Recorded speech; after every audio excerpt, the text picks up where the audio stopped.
Hi friends, എല്ലാവർക്കും നമസ്കാരം.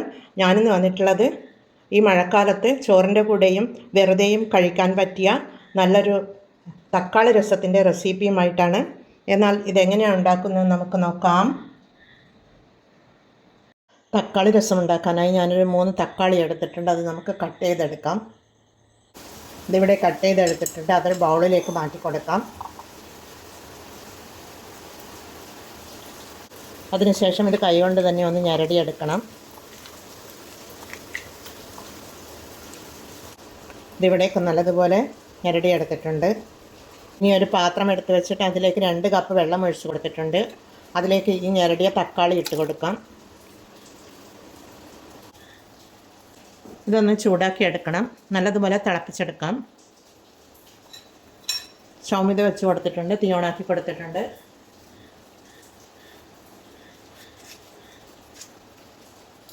അതിലേക്ക് നമുക്കൊരു പച്ചമുളക് ഇട്ട് കൊടുക്കാം. പിന്നീട് ഇതിലേക്ക് ചേർക്കാനായി 1 ടേബിൾ സ്പൂൺ ഹോളായിട്ടുള്ള കുരുമുളകാണ് എടുത്തിട്ടുള്ളത്. ഒരു ചെറിയ കഷ്ണം ഇഞ്ചി, ഒരു 5-6 ചെറിയ ഉള്ളി, പിന്നീട് ഒരു 8 വെളുത്തുള്ളി, ഇതൊക്കെ ഒന്ന് ചതച്ചെടുത്ത് കൊണ്ടുവരണം. പിന്നീട് ഇതിലേക്ക് 1 ടീസ്പൂൺ ജീരകവും കൂടി ഇട്ട് കൊടുക്കണം. ഇതുപോലുള്ള ഒരു ഇടികല്ലിലാണ് ഞാൻ ചതച്ചെടുത്തിട്ടുള്ളത്. എല്ലാം ഇതുപോലെ ചതച്ചെടുത്തിട്ടുണ്ട്. കുരുമുളക് ഇതേ രീതിയിൽ ക്രഷ് ചെയ്തെടുത്താൽ മതി. തക്കാളിയൊക്കെ ഇവിടെ നല്ലതുപോലെ തിളച്ച് വരുന്നുണ്ട്. നല്ലതുപോലെ വെന്ത് വന്നിട്ടുണ്ട്. അതിലേക്ക് നമ്മൾ ചതച്ചെടുത്ത ഇഞ്ചി, വെളുത്തുള്ളി, ഇതൊക്കെ ഈ പേസ്റ്റ് ഇതൊക്കെ ഇതിലേക്ക് ഇട്ട് കൊടുക്കാം. വെള്ളത്തിലേക്കൊന്ന് ഇട്ട് കൊടുക്കാം.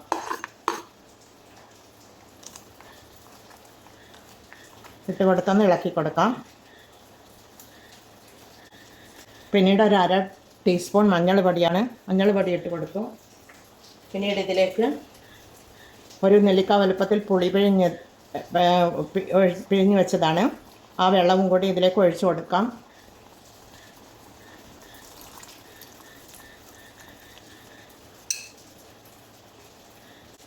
പിന്നീട് ഇതിലേക്ക് 1 ടീസ്പൂൺ ഉപ്പിട്ട് കൊടുക്കാം.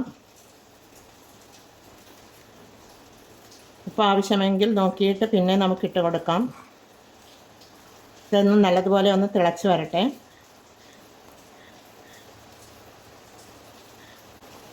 അതിലൂടെ ഞാൻ ഉപ്പ് നോക്കിയിരുന്നു. ഉപ്പ് കുറച്ച് കുറവുണ്ട്. ഒരു 1/4 ടീസ്പൂൺ കൂടി നമുക്ക് ഉപ്പിട്ട് കൊടുക്കാം.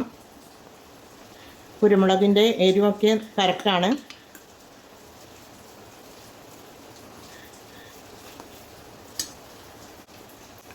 ഇത് ഈ ഇഞ്ചിയും വെളുത്തുള്ളിയും ചതച്ചതൊക്കെ ഇട്ട് കൊടുത്ത് കഴിഞ്ഞ് കഴിഞ്ഞാൽ ഒരു തിള വരികയേ വേണ്ടൂ. പിന്നെ അധികം തിളപ്പിക്കാൻ പാടില്ല. അധികം തിളപ്പിച്ചെടുത്ത് കഴിഞ്ഞ് കഴിഞ്ഞാൽ അതിൻ്റെ ടേസ്റ്റ് മാറിപ്പോകും. അതുകൊണ്ട് ഇനി നമുക്കിത് ഇവിടെ റെഡിയാണ്. നമുക്കിത് തീ ഓഫ് ചെയ്ത് കൊടുക്കാം.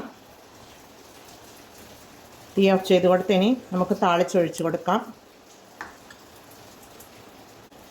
താളിച്ചൊഴിച്ച് കൊടുക്കാനായി ഒരു പാൻ സ്റ്റൗമിൽ വെച്ച് കൊടുത്തിട്ടുണ്ട്. അതിലേക്ക് കുറച്ചധികം വെളിച്ചെണ്ണ ഒഴിച്ച് കൊടുക്കാം. 1 ടേബിൾ സ്പൂൺ വെളിച്ചെണ്ണ ഒഴിച്ച് കൊടുക്കാം.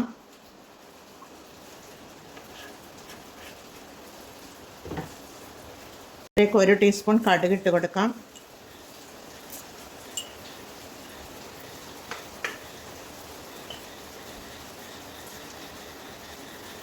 പിന്നീട് ഒരു 1/2 ടീസ്പൂൺ ജീരകം ഇട്ട് കൊടുക്കാം. ഒരു 3-4 ചെറിയ ഉള്ളിയാണ്, അതിട്ട് കൊടുക്കുന്നുണ്ട്.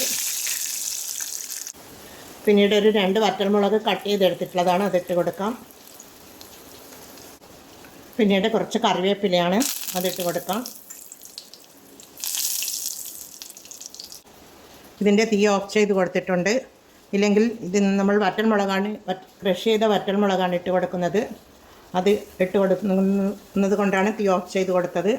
അല്ലെങ്കിൽ അത് കരിഞ്ഞു പോകും. പിന്നീട് കുറച്ച് കായപ്പൊടി ഒരു 1/4 ടീസ്പൂൺ ഉണ്ട്, അതുകൂടി ഇട്ട് കൊടുക്കാം. പിന്നീട് മല്ലിയിലയാണ്, അതുകൂടി ഇട്ട് കൊടുക്കുന്നുണ്ട്. എല്ലാം ഇട്ട് കൊടുത്ത്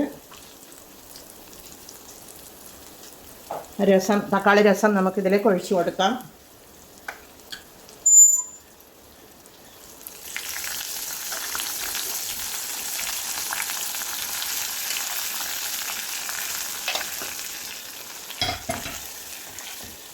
നല്ല അടിപൊളി തക്കാളി രസം ഇവിടെ റെഡിയാണ്.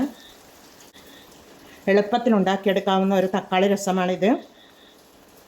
ഈ തണുപ്പ് കാലത്ത് ചോറിനൊപ്പം കഴിക്കുവാൻ നല്ല ഒരു രസം കൂടി, നല്ലൊരു റെസിപ്പിയാണിത്. എന്നാൽ നമുക്കിതൊന്ന് ടേസ്റ്റ് ചെയ്ത് നോക്കാം.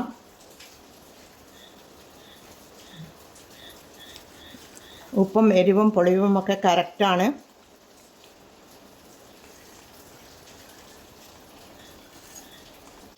രണ്ടര കപ്പ് വെള്ളത്തിലാണ് ഞാൻ ഈ തക്കാളി രസം ഉണ്ടാക്കിയെടുത്തിട്ടുള്ളത്. അരക്കപ്പ് പുളി പിഴിഞ്ഞൊഴിച്ചതും 2 കപ്പ് തക്കാളി വേവിക്കുവാൻ വേണ്ടി എടുത്ത വെള്ളവും കൂടിയാണിത്.